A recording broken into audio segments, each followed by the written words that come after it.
சம்பத்தும் அவங்க வந்து மச்சானும் என்ன பண்ணுறாங்க, இந்த மாதிரி நிச்சயதார்த்தம் நடக்காதுன்னு சொல்லிட்டு பெரிய பிரச்சனை பண்ணிட்டு போகிறாங்க. அதை கேட்டு எல்லாருமே வந்து அதிர்ச்சி அடைகிறாங்க. இவங்க என்ன பண்ணுறாங்க, யோசிச்சுட்டே இருக்காங்க பைரவி.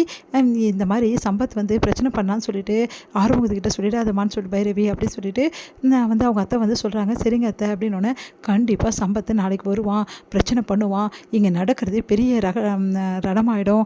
அப்புறம் என்ன பெரிய ரகலையாகி எல்லாருமே வந்து பெரிய பிரச்சனையில் மாட்டிப்பாங்க. அப்புறம் நிச்சயதார்த்தம் நின்றும். அந்த டைமில் வந்து உன்னை பற்றி பேசி எப்படியாவது வந்து நான் சம்மந்தம் வாங்கிடுறேன் கல்யாணத்துக்கு அப்படின்னு சொல்லிட்டு மகா வந்து அவங்க தம்பிக்கிட்ட பேசிகிட்டு இருக்காங்க. ஏங்க இந்த நிச்சயதார்த்தம் நடக்குமா, கண்டிப்பாக சம்பத் பிரச்சனை பண்ண என்னங்க பண்ணுறது அப்படின்னு சொல்லிட்டு கேட்குறாங்க. சரி என்ன டாக்டரே நீயே சொல்லு டாக்டரே அப்படின்னு சொல்லிட்டு கேட்டுகிட்டே இருக்காங்க சிந்து. அதுக்கு சிவா சொல்கிறாரு, கண்டிப்பாக நடக்கும், நான் இருக்கேன், அது எப்படி அவனுங்க என்ன பண்ணுறானுங்க நானும் பார்த்துட்றேன்.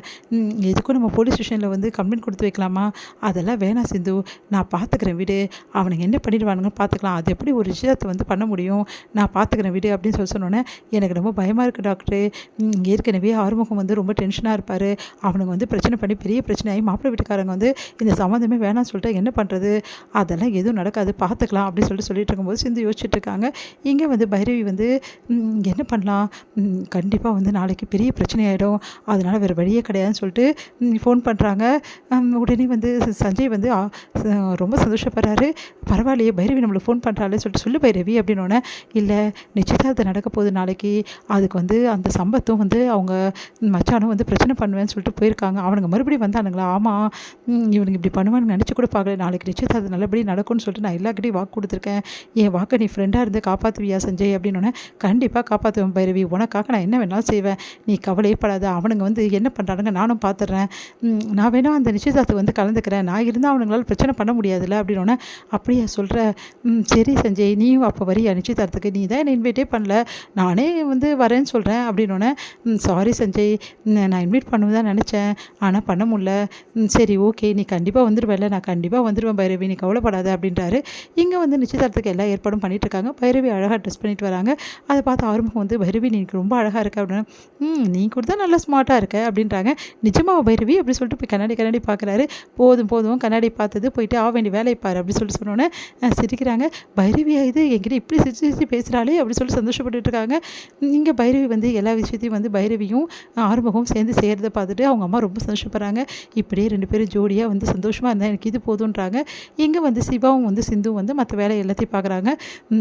அந்த சிந்து சும்மாவே இருக்க மாட்டேங்கிறா, எப்போ பார்த்தாலும் என் புள்ள கூடவே இருக்கா, ஒட்டிகிட்டே இருப்பா போல் இருக்குது, இவளெல்லாம் என்ன பண்ணுறது, இன்னும் கொஞ்ச நாளில் இவளுக்கு ஒரு முடிவு கட்டியே ஆகணும் அப்படின்னு சொல்லிட்டு மகா டென்ஷனாக வராங்க. என்னக்கா இது நிச்சயதார்த்தம் நடக்கிறதெல்லாம் பார்த்துட்டு எனக்கு பயமாக இருக்குக்கா, நிச்சயதார்த்தம் நடந்துருமோ அப்படின்னு சொல்லிட்டு பயப்படுறாரு.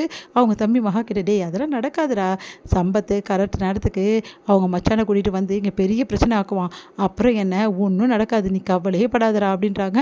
அதை கேட்டுட்டு, அக்கா நிச்சயமாவக்கா சொல்கிறேன், டேய் நான் சொல்கிறதெல்லாம் கரெக்டா, மாப்பிள்ளை வீட்டுக்காரங்க வரட்டும், அப்போ அவங்க பாரு இந்த சம்மந்தமே வேணான்னு சொல்லிட்டு ஓடி போகிறாங்களா இல்லையான்னு சொல்லிட்டு அப்படின்னோடனே, சூப்பர்க்கா இதெல்லாம் நடந்தால் இவ்வளோ நல்லாயிருக்கும் அப்படி சொல்லிட்டு 2 பேரும் பேசிகிட்டு இருக்காங்க.